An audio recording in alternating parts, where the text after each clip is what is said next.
The Utah Jazz are having a phenomenal season and will be looking to lock up the #1 seed in the Western Conference by playoff time. Their stars are having career years, such as Donovan Mitchell, and it's almost a certainty that at least one of Spida or Gobert will be in an All-NBA team, if both don't make it. However, there are some concerns with this team that many have called out. And it seems for the most part that even though the Jazz have been dominant this regular season, no one is buying into the hype. So, are the Utah Jazz legit? Or is this a fluke of a season that will be exposed come playoff time? I'm going to be discussing all of that in today's video.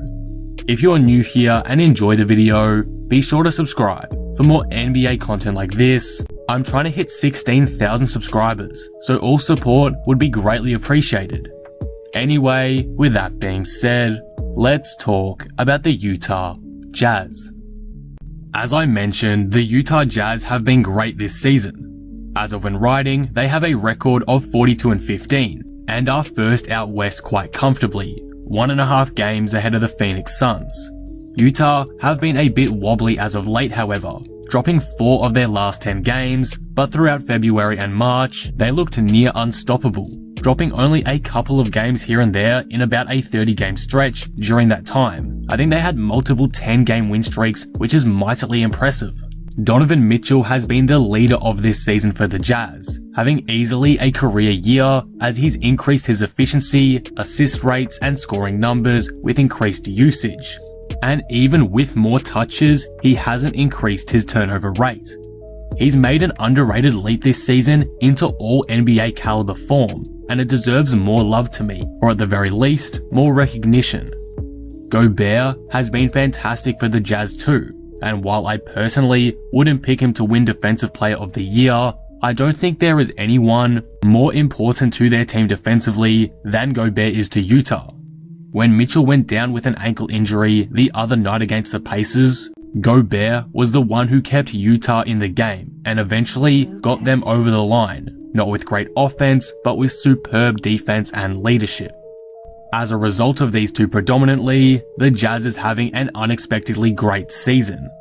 Even with the dominance they've shown though, many still question how great the Jazz can be, and those questions become louder and louder with the more frequent losses.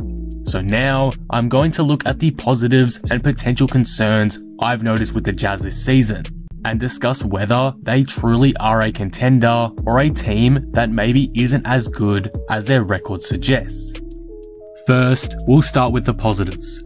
One thing that makes Utah so dominant is their ball movement. With guys like Mike Conley and Jordan Clarkson flourishing this season in Utah's system, the Jazz have been able to swing the ball effortlessly and create plenty of open looks through their offensive system, more than ever before. Their offense in general looks as good as ever, and for the most part, unlike other seasons, they're not preying on Mitchell to create and score. Many of the players on this roster can create for others now, and as a result, is creating fluent ball movement. Utah is also one of the best three-point shooting teams in the league, shooting more and knocking down more than almost every other team in the competition right now. Just recently, they broke the record for three-pointers made in a half with 18, so that proves the greatness of this team in that area. Add in the Jazz's elite defense and rebounding, they currently rank 5th in defensive rating as a team and grab more offensive rebounds than anyone. Utah looks like a team, at least statistically, ready for a deep playoff run. However, many have pointed out some worries with this team that may hold them back, and unfortunately for Utah, it's occurred in some pretty big matches, like against the Phoenix Suns recently. Though Utah's ball movement has significantly improved this season, it's also led to an increase in turnovers, and right now, Utah lead the league in turnovers per game, a stat not very enticing to look at for a #1 seed. This can be largely negative for the Jazz in games, as when they start turning the ball over more, they start looking for passes a lot less, and this makes their offense more stagnant and predictable. Their offense is at its best when they're swinging the ball, lots of ball movement and off-ball movement like cuts, etc. And when they're not doing that, it heavily downgrades the quality of their basketball. At times, they resort back to their old ways of 2019 and 2020, just feeding Donovan Mitchell the ball and hoping he's going to hit shots, lacking a lot of movement and fluidity to their offense. It reminds me a lot of the Houston Rockets back in 2018 and 2019, where the role players and supporting cast would sometimes be shooting so poorly that Mike D'Antoni basically said, "Give Harden the ball every possession, he'll figure something out to do." Sometimes that pays off, but mainly it doesn't. And it sucks for Donovan Mitchell, as he really has to do everything on the offensive end for Utah sometimes, even though guys like Conley and Clarkson were brought in to assist him and take off some of that heavy loading. When they aren't doing that, it hurts Utah and their offense a lot, and I've noticed that a fair amount recently, in particular in the Phoenix Suns game a week or two ago.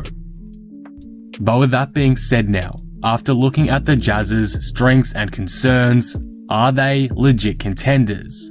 Or are they overhyped? Personally, I'm leaning on the pretenders side of things, but I still believe they can make a run to the Western Conference Finals.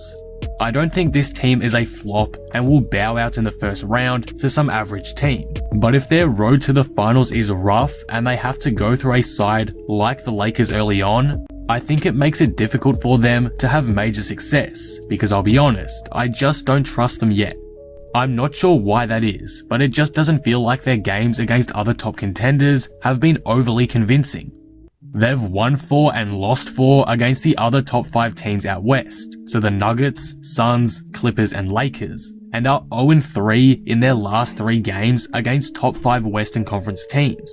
So that is a bit of a concern. When you think of a number 1 seed, you almost always think of them as the team to beat, the team that will be favorites heading in to win the conference. It's why Milwaukee losing in the second round last year was such a big deal. But with Utah this year, they just don't have that sense of superiority to them. And that, as well as the other factors I've just mentioned, is why I can definitely see them packing their bags early come playoff time.